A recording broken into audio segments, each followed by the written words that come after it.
TBS 보도국의 양아랑 기자 모셨습니다. 어서 오세요. 네, 안녕하세요. 자, 첫 소식 가볼까요? 네, 오프닝에서 전해주셨는데 이제 평창 동계올림픽이 정말 딱 100일 앞으로 다가왔습니다. 네네. 내년 2월 9일부터 25일까지 평창, 강릉, 정선 일대에서 펼쳐지는데요. 오늘 평창 동계올림픽 성화가 그리스에서 인천공항으로 오전에 도착을 했습니다. 네. 이낙연 총리와 또 평창 홍보대사 김연아 씨가 안전 램프에 담겨온 평창 불꽃을 임시 성화대로 옮겼고요. 네. 이낙연 총리가 다시 성화봉으로 불길을 옮겼습니다. 앞으로 이 성화가 인천을 시작으로 제주도를 거쳐서 전국을 순회하게 됩니다. 뭐 지금 이제 준비 상황이든 여러 가지 지금 체크할 게 있는데요. 저희가 3부에서 이 최문순 강원지사와의 지금 인터뷰가 예정이 돼 있습니다. 이따 좀 자세히 물어보도록 하고요. 자, 다음 소식으로 넘어가죠. 네, 박근혜 정부 시절 청와대 핵심 참모들이 국정원의 특수활동비 수십억 원을 받은 정황이 속속 드러나고 있습니다. 네네. 청와대 문고리 3인방 중 어제 검찰에 체포됐던 안봉근 전 청와대 국정홍보비서관 그리고 이재만 전 청와대 총무비서관은 007 가방에다가 5만 원권을 넣어서 매달 1억 원을 받은 혐의를 받고 있는데요. 네. 검찰은 두 비서관이 먼저 돈을 요구했다는 이현수 전 국정원 기획조정실장의 진술도 확보를 했습니다. 네. 또 두 사람 역시 이를 인정한 것으로 알려지고 있습니다. 게다가 안전비서관은 개인적으로 추가로 돈을 받은 혐의도 있는데요. 이 부분에 대해서는 지금 진술을 거부하고 있다고 합니다. 네네. 이뿐만 아닙니다. 조윤선 전 청와대 정무수석 그리고 현기환 전 정무수석도 국정원에서 매달 500만 원을 받았는데 네. 추명호 전 국정원 국장이 돈을 전달했다는 의혹이 있고요. 네. 당시 청와대가 20대 총선을 앞두고 자체적으로 비공개 여론조사를 실시했는데 네. 비용 5억 원을 국정원에 요구해서 받았다는 진술도 나왔습니다. 아무튼 지금 이제 검찰 수사가 초입 단계이기 때문에 이 돈의 성격이라든지 실체 이거는 좀 더 기다려봐야 뭐 정확히 파악을 할 수 있을 것 같은데요. 네. 근데 참고할 만한 유사 사건이 하나가 있습니다. 2012년인데요. 네. 2012년에 이제 제가 이 이슈 털어주는 남자 줄여서 이털남이라고 하는 팟캐스트를 진행하는 적이 있었는데 이때 이 민간인 불법 사찰 증거인멸 사건을 폭로한 적이 있었어요. 네. 근데 그때 이 장진수 전 총리실 주무관이 양심 고백을 했었고요. 근데 그때 더 정확히 이야기를 하면 2012년 3월 14일 인터뷰에서 장진수 전 주무관이 한 사건을 폭로하는데요. 이게 지금 아주 유사한 사건이에요. 한번 들어보시죠. 자, 이영호 전 고용노사 비서관에게 총리실 공직윤리지원관실에서 돈이 전달이 됐다고 하는데 얼마씩 전달을 했다는 건가요? 매월 200만 원씩 전달이 된 걸로 알고 있습니다. 그러면 그 돈은 어디서 난 돈입니까? 저희 조직의 특수활동비라는 예산이 있습니다. 예. 그러면 그 돈은 수표였습니까? 현찰이었습니까? 현금이었습니다. 현금이요? 만 원권이요? 예, 5만 원권이었습니다. 5만 원권으로? 네. 그러면 자, 이 돈을 언제부터 전달을 한 겁니까? 제가 전임자로부터 인수인계를 받았던 사항이고 가서 제가 2009년 8월부터 전달해서 그 다음에 2010년 7월까지 제가 근무했는데 네. 6월까지는 전달을 했던 것 같습니다. 그러니까 한 번도 그런 적이 없이 매달 전달을 네, 제가 근무했던 동안은 매달 드렸습니다. 거의 붕어빵. 네. 판박이 아닙니까? 5만 원권도 나오고. 네. 네, 지금 그러니까 여기서 이제 나오는 이영호 전 고용노사 비서관이라는 사람이 당시 그 민간인 불법 사찰 증거인멸 사건의 이른바 중간 몸통 네. 해가지고 기소가 돼서 유죄가 확정이 된 사람인데요. 청와대 이제 비서관인데 매달 200만 원씩 상납을 했다라는 건데 총리실의 특수활동비에서 돈을 빼가지고 5만 원권으로 바꿔서 직접 전달을 했다. 이번 국정원 사건하고 똑같습니다. 거의 네. 판박이. 액수만 좀 다르고. 네. 자, 여기서 박근혜 정부 때만이 아니라 이명박 정부 때에도 싱크로율 거의 99%의 상납이 있었다. 이런 이야기가 되는 건데 이걸 어떻게 해석을 해야 되겠습니까? 네. 우연의 일치가 아니라면 이번 사건은 이 구악의 일단을 보여주는 것이다. 이렇게 봐야 될 것 같은데요. 네. 정부 각 기관에 배정된 특수활동비가 청와대로 상납되는 이 구조적인 악습이 횡행하고 있었다. 네. 이런 이야기로밖에는 연결이 안 되는 것 아니겠습니까? 이번뿐이 아니라는 거죠. 그렇죠. 포인트가 바로 이것인데요. 자, 근데 이번 사건의 경우에는 회당 1억 원이니까 한 달에 1억. 굉장히 큰 액수죠. 규모가 이전 건과는 비교가 되지 않을 정도로 크고요. 요번에 등장하는 조윤선, 현기환 네. 당시 정무수석에게 매달 500만 원씩 갔다는 거와 매달 1억씩 갔다라고 해서 규모에서 비교가 안 될 정도로 크니까 네. 그 매달 1억 원이라고 하는 돈의 최종 수령자는 확실하게 밝혀야 됩니다. 네. 검찰 수사를 끝까지 지켜봐야 되는 건데 이 점은 분명히 확인을 하고요. 아울러서 또 하나 이 구악이라고밖에는 볼 수 없는 이 구조적인 문제 이것도 이참에 깨끗이 도려내야 한다. 네, 이 점도 확실히 좀 공개를 해야 될 필요가 있을 것 같아요. 그렇습니다. 이게 네. 지금 두 사건이 거의 99% 일치하는 판박이 사건이기 때문에 이거라고 한다면 이거는 좀 거의 구조적인 문제로 접근해 들어갈 수 있는 성질도 있지 않는가. 이 점을 좀 강조를 하는 거고요. 네. 자, 다음으로 넘어가죠. 또 어떤 소식 있습니까? 네. SBS가 노사 합의에 따라서 논두렁식의 보도에 대한 진상을 조사한다는 소식입니다. 그래요? 네. 노사가 진상조사위원회를 구성하기로 합의하고 이번 주 안에 활동을 시작할 계획인데요. 네. 외부 인사 주도로 위원회가 꾸려진다고 합니다. 논두렁식의 보도 관련해서는 이제 지난주에 저희도 전해드린 적이 네네네. 있는데요. 네. 권양숙 여사가 박연차 씨한테 받은 고급 시계를 논두렁에 버렸다는 그러니까 2009년 5월 13일에 SBS가 한 단독 보도였습니다. 네. 그리고 지난 23일 국정원 개혁위는요. 국정원 전체 전산 자료와 문서를 검색했지만 논두렁이란 단어가 포함된 문건은 발견되지 않았고 SBS 기자는 논두렁 투기를 검찰에서 들었다고 그때 발표를 했었습니다. 예. 또 국정원 직원 4명이 논두렁 보도가 나가기 전에 당시 SBS 사장이었던 하금열 사장과 접촉해서 노무현 전 대통령 수사 상황을 적극적으로 보도해 줄 것을 요청했다. 이렇게 밝혔는데요. 네. 하전 사장의 이력을 보면 이명박 정부 때 대통령 실장을 지낸 적이 있습니다. 네네. 개혁이 발표가 있던 날 SBS도 이와 관련된 보도를 내보냈는데요. 하전 사장이 국정원에서 협조 요청을 받은 적도 지시한 사실이 없다. 이런 반론을 실었습니다. 아무튼 논두렁이라고 하는 이 장문을 누가 한 것인지는 아직까지 명료하게 밝혀지지 않았다고 네. 저희가 지난주에 지적을 한 바가 있었는데 확실하게 밝혀야 됩니다. 자, 다음 소식은요. 네, 김장겸 MBC 사장 해임안이 제출됐습니다. 네. MBC의 대주주인 방송문화진흥회 여권 측 이사 5명이 MBC 김장겸 사장 해임 결의의 건을 안건으로 상정해달라고 요청을 했는데요. 네. 김 사장의 소명 절차를 거친 다음에 내일 정기이사회에서 다음 이사회 일정을 확정해서 해임안이 다뤄질 예정입니다. 네. 관심사입니다. 네. 어떻게 처리가 될지. 네. 그리고 2195님이 지금 문자를 주셨는데 앞서서 이 청와대 상납, 이제 그 구조적인 문제 아닌가 이 점을 이제 제기를 하지 않았습니까? 관련해서 청와대 상납 관행이 언제부터 시행되었는지 이 기회에 명확히 밝혀야겠네요. 라고 하는 또 문자를 주셨는데요.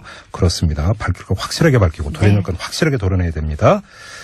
자, 그리고 오늘 문재인 대통령이 국회 시정연설을 했죠? 네, 그렇습니다. 내년도 예산안 통과를 위해서 오늘 국회를 찾았는데요. 네. 시정연설 내용 제가 간략하게 정리를 하면 사람 중심 경제, 적폐 청산, 북핵 문제 이렇게 딱 세 가지로 좀 압축해 볼 수가 있습니다. 정말 간단해요. 자, 여기서 정말로 중요한 것은 새해 예산안 관련 시정연설이니까 아무래도 이제 주목이 되는 것은 바로 사람 중심 경제라고 하는 모토에서 이제 짜여진 예산안 이것 아니겠습니까? 네. 이거 워낙 복잡한 문제인데요. 그래서 저희가 잠깐 여기서 전문가 연결해서 도움 말씀 듣도록 하겠습니다. 정창수 나라살림 연구소장 연결해서 이 예산안 쟁점 짚어보도록 하죠. 여보세요. 여보세요? 예, 안녕하세요, 소장님. 네. 예, 이제 본격적인 예산 심의에 들어가게 되면 아마도 이 문제가 가장 첨예하게 갈등 요인이 되지 않을까 싶은데요. 일자리 예산 가운데 공무원 증원 예산이 있지 않습니까? 네네. 이 문제 어떻게 평가하세요? 네, 우리가 좀 공무원이라는 걸 이제 보면, 선진국일수록 공무원이 많을까요, 적을까요? 많은 거 아닌가요? 그렇죠. 근데 많은 분들이, 예. 이제 정부가 공무원들에 대해서 부정기 예산을 갖다 보니까, 그걸 늘리는 것 자체를 이제 거부하시는 정서가 있는 것 같아요. 예. 그래서, 우리나라의 가장 큰 문제가 공무원이 권력자로 인식되기 때문에 공무원 늘리면, 이제 비효율이 발생하고 더 이제 안 좋은 일이 생긴다고 생각하거든요. 예. 그런데 이제, 공무원을 서비스맨이라고 생각하면 사실 늘릴 공무원이 있는 거죠. 예. 줄일 공무원도 있지만. 네. 그래서 사실 이번에 이제 늘어난 대부분의 공무원들이 경찰, 소방 아니면 복지 관련한 공무원들이기 때문에 늘어나는 그 자체에 대해서는 사실은 개별적으로 놓고 보면 반대하시는 분들이 없어요. 예. 근데 다만 이제 이 규모와 재정 부담을 얘기를 하시거든요. 야당이 이야기하는 거 간단히 이건 경직성 경비 아니냐. 일단 증원을 해놓으면 네. 계속 인건비가 계속 나가야 되는 건데 감당이 되겠느냐 이거 아닌가요? 네네. 그러려면 이제 일단은 공무원이 우리가 다른 나라보다 많으냐 적으냐 문제가 하나 있고요. 네. 그랬을 때 우리가 절대적으로 적은 건 틀림이 없거든요. 물론 이제 OECD가 권장하는 것처럼 월급을 세금으로 받는 모든 사람을 공무원으로 한다 하더라도 우리가 다른 나라 OECD 평균의 지금 3배율밖에 안 되거든요. 자, 그러면 소장님 전문가적인 식견으로 이것만 여쭤볼게요. 지금 우리 정부의 재정 기반이나 네. 예산 구조에 입각해서 볼 때 감당이 가능하다고 평가하세요? 어떻게 보세요? 진짜 감당하죠. 워낙 우리나라가 작은 정부에서 세금이 적고 재정이 작은데 네. 공무원은 더 적어가지고 예. 지금 예산 비중 대비 그 인건비의 비중이 8.5% 정도 돼요. 아, 그럼 그게 높은 거예요? 낮은 거예요? 낮은 거죠. 한참 낮은 겁니까? 예. 왜냐면 공무원들이 예. 아까도 말씀드렸지만 서비스맨들이기 때문에 다른 나라는 더 높죠, 비중이. 보통 OECD, 재정에서. 흔히 이야기하는 OECD 평균 한 몇 % 되는데요? 한 20% 정도 됩니다. 절반도 안 되네요, 그러면? 그럼요. 예. 그래서 워낙 공무원이 적으니까 예. 그 세금으로 받는 걸 다 쳐도 그렇게 되고요. 네. 그래서 사실은 이 정도 대규모 증원이라고 볼 수 없고 네. 그 예전에 이명박 정부나 박근혜 정부 때 늘려가는 것보다 좀 더 많이, 그러니까 그분들이 보통 그 0.5%에서 1% 정도 늘렸는데, 네. 이제 이번에 한 1%에서 1.5 정도, 그 예. 정도이기 때문에, 예. 그렇게 대규모적인 증가라고 볼 수는 없습니다. 그러니까 빠른 것도 아니고 대폭도 아니다. 이런 또 평가시네요, 네네네. 그러면. 맞습니다. 알겠습니다. 예. 그리고 또 하나가 이제 복지 예산 아니겠습니까? 네네. 이제 복지 이야기만 나오면 항상 또 이제 보수 쪽에서는 재원 이야기 하는데, 예. 지금 그러니까 소득 주도 성장론을 이야기를 하고 이러면서 국민의 가처분 소득을 늘릴 수 있는 예산, 문재인 대통령이 오늘 이 점을 강조를 했는데, 지금 문제는 재원 마련 대책은 어떻게 평가하세요? 예산안 꼼꼼히 들여다 보셨을 거 아닙니까? 예. 이번에 그 예산 늘어난 게 28조입니다. 네. 그중에 11조가 지방으로 내려가고요. 예. 16조 정도가 이제 더 늘어난 건데, 네. 그 복지 예산이 16조 들어요. 예. 그러니까 이제 그 액수가 채워지는 거죠. 이제 그런데 이제 그거 말고도 국방이랑 교육 쪽에도 한 8조 이상 더 나가는 예산이 있습니다. 예. 근데 이제 이 부분은 뭐냐면 우리가 기존에 늘어나는 것만 계산하는데 기존에 줄인 게 있거든요. 아, 그렇죠. 예. SOC나 뭐 이런 걸 줄였기 때문에 이제 그것들을 감당하면 지금 내년도에 우리나라 예산 지금 짜인 것은 네. 그 빚이 좀 감소하고, 네. 그러니까 빚의 증가율이 감소하고, 정확히 얘기하면 빚이 증가율이 감소하고, 예. 그 다음에 이제 적자를 좀 줄이고, 적자 폭을 그렇게 해서 약간 짠돌이 예산이라고 사람들이 이제 평가를 하는데요. 그래요? 예. 네, 그래서 재정적으로는 좀 개선되는 이제 방향으로 가는 겁니다. 그래서 지금까지 많이 알려지기로는 내년은 그 증액이 많이 돼가지고 이거 대폭 확장 아니냐 이렇게들 이야기던데 전혀 아니네요, 그러면? 4% 증액되던 게 7% 증액되는 거거든요. 네.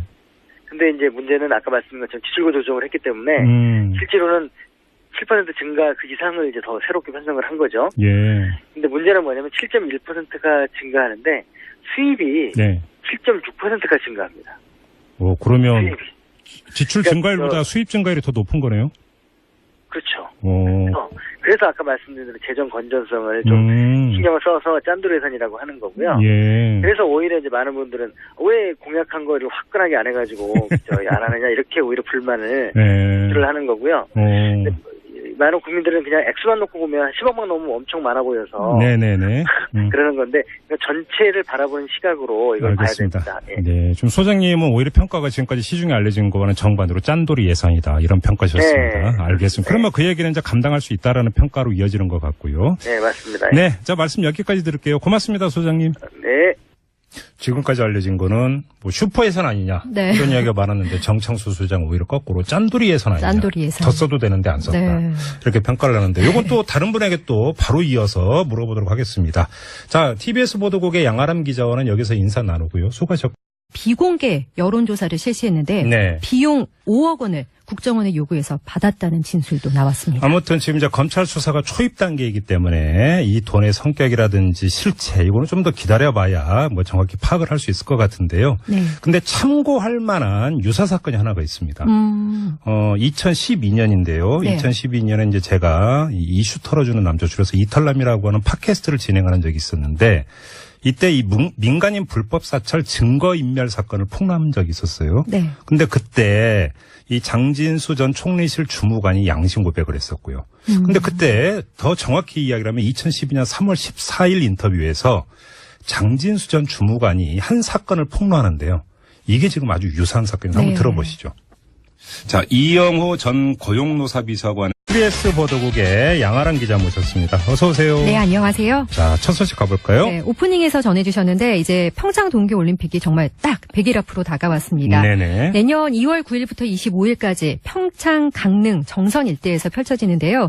오늘 평창 동계올림픽 성화가 그리스에서 인천공항으로 오전에 도착을 했습니다. 네. 이낙연 총리와 또 평창 홍보대사 김연아 씨가 안전 램프에 담겨온 평창 불꽃을 임시 성화대로 옮겼고요. 네. 이낙연 총리가 다시 성화봉으로 불길을 옮겼습니다. 네네. 앞으로 이 성화가 인천을 시작으로 제주도를 거쳐서 전국을 순회하게 됩니다. 뭐 지금 이제 준비 상황이든 여러 가지 지금 체크할 게 있는데요. 저희가 3부에서 이 최문순 강원지사와의 지금 인터뷰가 예정이 돼 있습니다.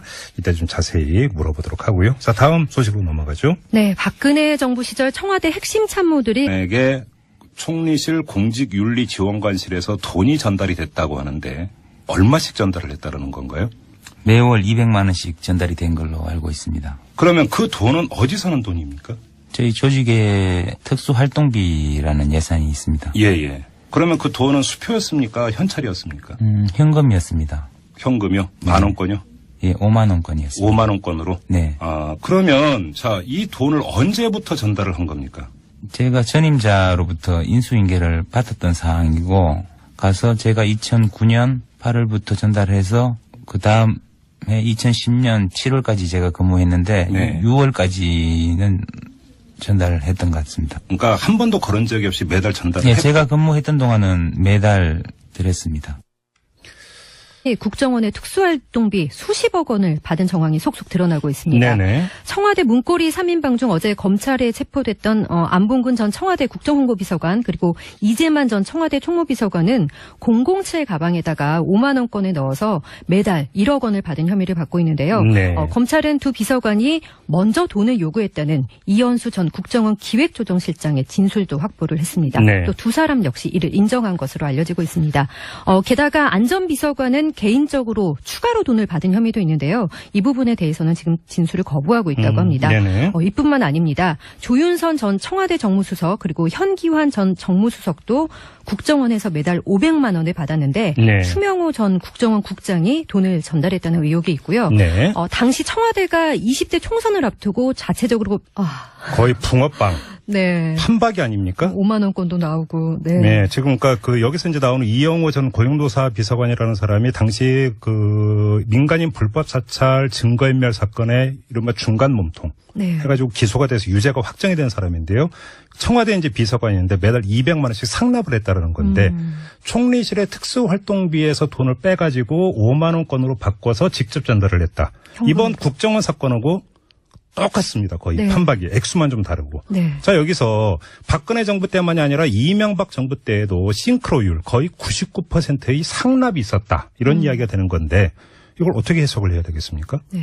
우연의 일치가 아니라면 이번 사건은 이 구악의 일단을 보여주는 것이다. 이렇게 봐야 될 것 같은데요. 네.